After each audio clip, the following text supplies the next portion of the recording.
pendant 11 mois, c'est pas grave. Mais aujourd'hui, là, il faut aller écouter au moins le Coran. Va. Et puis médite dessus. Tu as écouté, c'est bon, oui. Tu as écouté tout ça, là. Mais aujourd'hui, Dieu veut que tu ailles lire le Coran pour comprendre un peu qu'est-ce qu'il t'a dit depuis 1445 ans. Et puis aujourd'hui, toi, tu es dans l'inquiétude. Pourquoi lui nourrit les oiseaux du ciel qui ne sèment ni ne moissonnent? Et puis toi, tu te dis, tu adores le vrai Dieu, tu es musulman, tu es croyant, et puis tu souffres. Pourquoi? Non. Va voir dans le Coran. Oui. La solution est là-bas. Claire. Pourquoi toi, tu es bizarre par rapport aux autres? Pourquoi tu souffres d'un complexe d'infériorité par rapport aux autres? Pourquoi les autres ont la capacité de bien exprimer leur religion, mais toi, tu as honte de ta religion? Quand tu dis, hey, Madou, salam alaikum. Bonjour, bonsoir mon frère. Il dit, ben, bonsoir devant moi. On te lance le salam, tu réponds par bonsoir. Tu as honte de ta religion. Tu as honte. Si tu savais ce que salam alaikum veut dire, tu n'allais pas remplacer ça par bonsoir. Claire. Il a honte. Mais pourtant, c'est lui, il dit, il est fier. En quoi est-ce que tu es fier? En quoi est-ce que tu es fier? Comment toi tu peux dire que tu es musulman, tu es fier de ta religion? Mais dans ton cœur, quand tu es là, c'est le son chrétien, tu écoutes. Souvent, mais tu rechantes ça aussi. Tu fais challenge sur les réseaux sociaux. Il n'y a pas de différence entre toi et le mécréant. Il y a un gars qui m'a appelé. Il a dit son nom. Mais dès qu'il attend, s'il attend un deuxième appel, comment il dit son nom. Il m'a appelé, vous savez ce qu'il m'a dit? Il dit Ismaël, ça va, moi, il dit ça va. Il dit ouais, c'est pas facile, hein. Il dit ça va aller. Il dit il a fait un mouvement, il dit que Dieu peut me pardonner. Est-ce qu'il n'y a pas la solution dans le Coran? Il dit tu as fait quoi? Il dit pendant le Ramadan, pendant qu'on gênait là. Oui. J'ai moi tant pis, c'est mon petit mousso qui est rentré, genre, elle est venue nettoyer là-bas quoi. Hey! Donc pendant qu'elle nettoyait là, donc elle a apporté un petit chocoto. Non bon, pour moi elle est montée. Il dit c'est monté, c'est arrivé où? Il dit c'est Lévier. Toi tu connais non? Il dit attends, tu jeûnais ou bien tu jeûnais pas? Il dit jeûnais. Il dit tu jeûnais. Et puis ton petit mousseau est venu te rendre visite. Et puis c'est monté. Et puis qu'est-ce qui s'est passé? Il dit que Lévier. Bon, mon 1 est sorti dedans. Et que ça là, il n'y a pas de solution dans le Coran. Il dit attends, hein, peut-être qu'il ne connaît pas tout. Il est bien. Il s'est allé fouetter le Coran. 15 minutes après, il est rappelé, il dit que ton cas là, il n'y a pas ça dans le Coran. Allah n'a même pas parlé de ça. Hors sujet. Allah dit dans le Coran, si tu es marié, que tu as fait ça avec ta femme, voilà ce que tu as récompensé. Voilà ce que tu dois faire. Mais être à go, Dieu n'a pas parlé de ça dans le Coran. Non. Ce qui veut dire que toi, ton cas là, bon, moi, il ne sait pas. Maintenant, il est inquiet. Comment il dit, il faut trouver quelque chose pour moi. Il dit, moi, il peut faire quoi? Il était blagué, quoi. Comment, les frères, regardez comment le diable joue avec nous. Pendant le jeûne, où tous les vrais chercheurs de femmes, eux-mêmes, ils ont désactivé. Chacun a appelé son museau pour dire, c'est le moment, donc il faut rester chez toi. Quand on finit mon ramadan, on se reprend le 29 ou même le 30. Et c'est qu'il y a beaucoup qui sont dans la même situation là. Ça va beau, ils sont là. Vous riez, mais c'est que actuellement chacun a mis pause. On est en mode d'humilité d'abord devant Dieu. Quand Ramadan a fini, on s'abat dans la rue maintenant. Qu'Allah nous pardonne. J'ai dit mon frère, oui.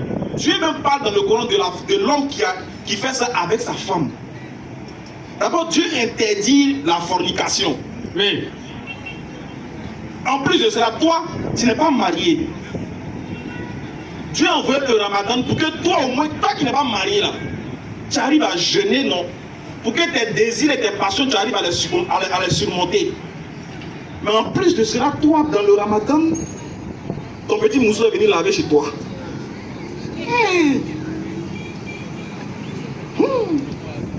Il dit, tu sais ce que tu as fait? Tu sais ce que tu as fait? Et il faut te couper. Va prendre tes ablutions. Quand tu finis là, tu mets un tapis de prière là. Il ne faut pas t'arrêter. Hein.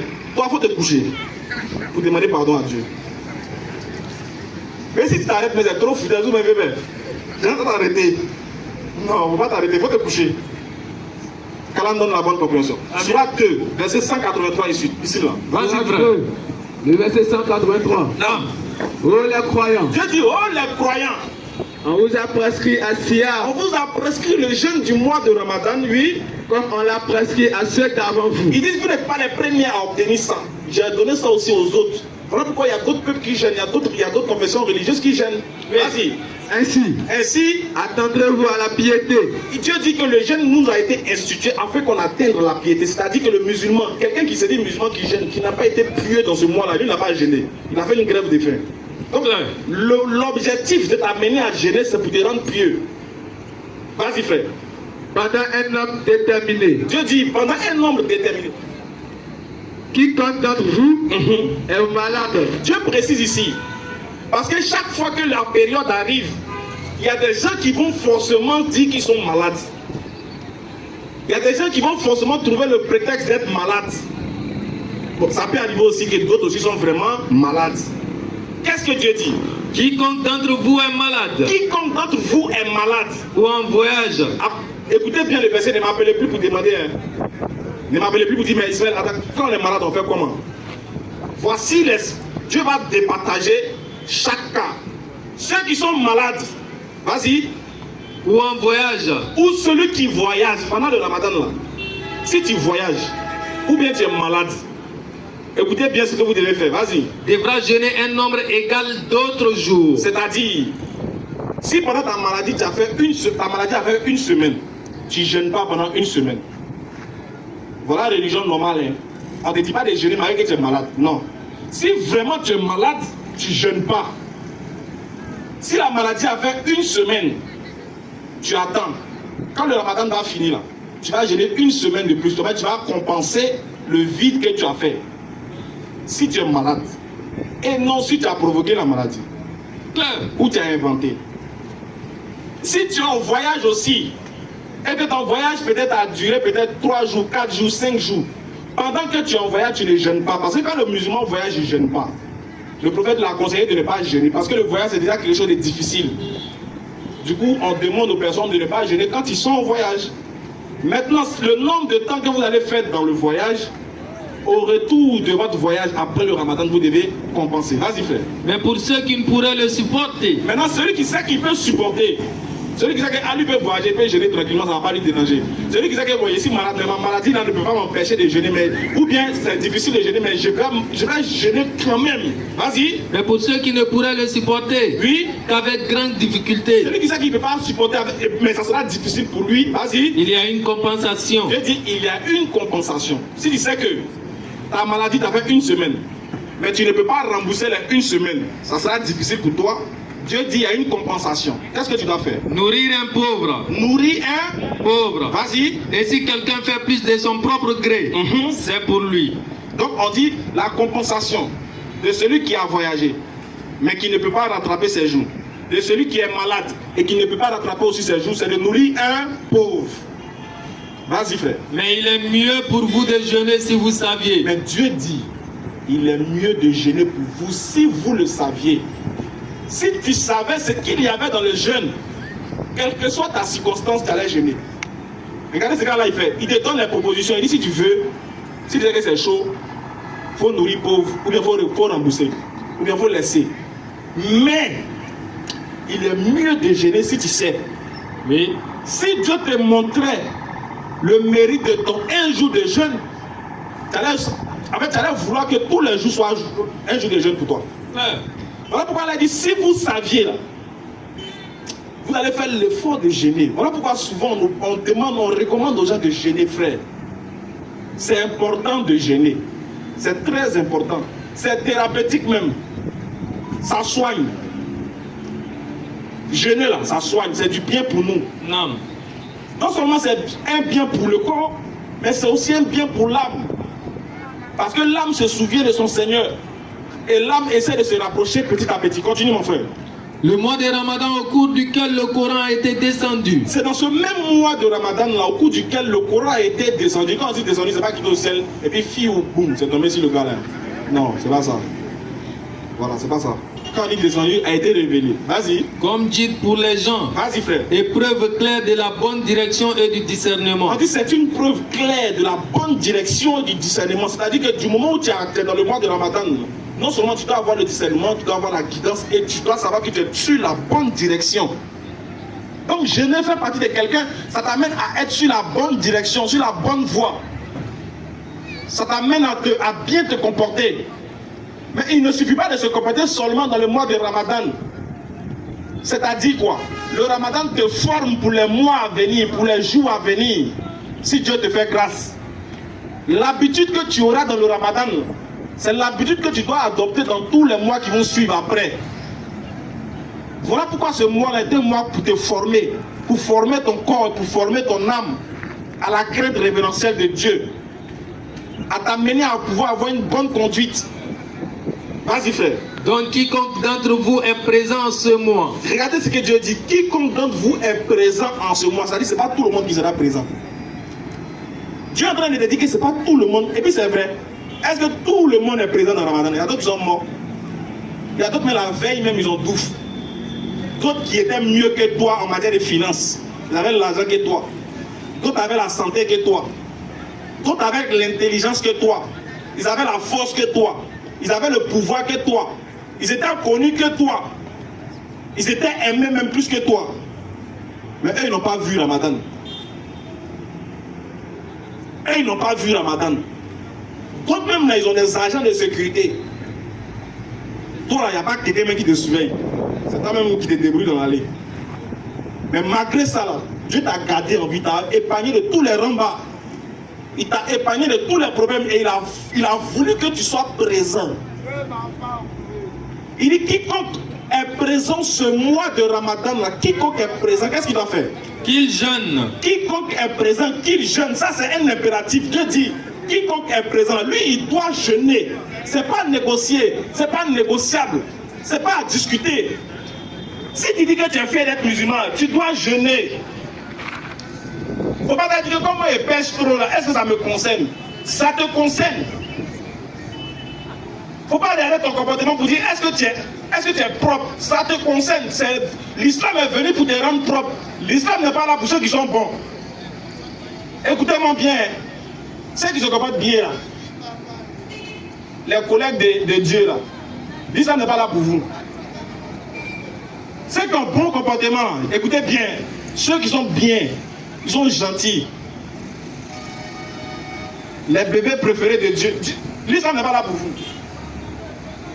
Parce que si tu es déjà bien, écoute bien, si toi tu es déjà bon, tu as fait quoi l'islam?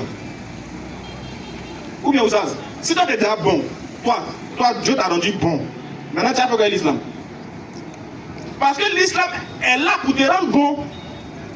Mais si toi tu es déjà bon, l'islam ne peut rien faire pour toi. Si toi tu ne pêches pas, mais l'islam ne peut rien faire pour toi. L'islam est là pour les pécheurs. Pour qu'ils disent Astaghfirullah wa atubu ilayh. Clair. Pour que cette parole-là ait un sens dans ta bouche. Pour que tu puisses savoir que il est péché. S'il ne demande pas pardon à Dieu, il va me battre. Il m'a demandé pardon. C'est pour ça que l'islam est là. Et l'islam ne se... C'est-à-dire l'authenticité de la religion, c'est pas dans l'habillement. Oui. C'est pas dans le style. Non. C'est pas aussi dans la bouche. C'est quand tu es seul. Quand on dit que tu es un vrai musulman, c'est quand tu es seul, personne ne te voit. Quand tu es seul, personne ne te voit. Seul Allah seulement c'est entre toi et puis Dieu. C'est là on voit que toi, tu es un bon croyant. Sinon devant les gens là, tout le monde peut se comporter bien. Tout le monde est bien devant les gens. Tout le monde prie dans les mosquées devant les gens. Tout le monde fait ses prières normalement devant les gens. Mais il dit, oh, derrière les gens, là, tu te comportes comment? Quand tout le monde sont là dormir, quand tu t'en vas dormir la nuit là-haut, c'est comment? Qu'est-ce qui se passe? C'est là où on dit que tu es un véritable croyant. Quand les problèmes arrivent, quand il y a des rambas là-haut, À qui tu penses premier? C'est ça on dit le croyant. À qui tu penses premier d'abord? Tu dis, c'est gâté. Si toi tu n'as pas sciencé là, il ne va pas trouver solution. C'est à qui tu penses? Si tu penses à un homme, écoutez-moi bien. Si quand ça arrive là, toi tu penses automatiquement à un vieux père, ben, il travaille à la banque, tu as fait du shirk. Dans ta pensée là, tu as fait du shirk. Parce que le premier qui peut résoudre ton problème, le premier qui peut parler à ton problème, le premier qui peut te sauver, qui peut te faire sortir des ténèbres à la lumière, le premier qui peut adoucir, qui peut rendre plat tes problèmes, c'est Dieu d'abord. C'est à Allah d'abord. On pense d'abord avant de penser aux autres. Avant d'implorer la grâce et la clémence de quelqu'un, avant de demander l'aide à quelqu'un, tu pries à Allah pour que la personne t'aide. Tu demandes d'abord à Allah, tu penses d'abord à Allah avant de penser à quelqu'un d'autre. On ne pense pas d'abord à un monsieur avant de penser à Dieu. Donc pour vous dire, ce mois est là pour nous aider. Ce mois est là pour nous former. Ce mois est là pour nous améliorer dans notre démarche vis-à-vis d'Allah. Je ne vais pas être trop long. Pour vous dire, ne faites pas de ce mois un mois de pénitence pour vous. Si tu vois que c'est trop difficile pour toi, personne ne te retient. Tu peux partir. Nous, il n'y a pas de place même. Actuellement, là, quand on dit 18h35, il m'a même gagné plus de place. Tout le monde a fait son comeback. Nous les anciens clients, on n'a plus Tout le monde est revenu. Donc si toi tu dis que tu ne viens pas là, ça fait une place de moins, non? Ça nous arrange. Si toi tu dis que tu ne gênes pas là, c'est pas grave. Ça fait un nyomi d'amant. Ça fait, voilà, nyomi là. Ta place à nous on prend. Ton bac à la on prend. Oui. Ça leur donne la bonne compréhension. Amina. Alors, s'il y a des questions, en attendant qu'on prenne des questions rapidement, Inch'Allah, on va donner la possibilité à des personnes qui veulent poser des questions sur le Ramadan de bien vouloir s'inscrire ou bien de lever le doigt. On va venir vous donner le micro, Inch'Allah. Mais avant tout, bismillah. Alhamdulillah Rabbil Alamin wa salatu wa salam ala Rasulillah.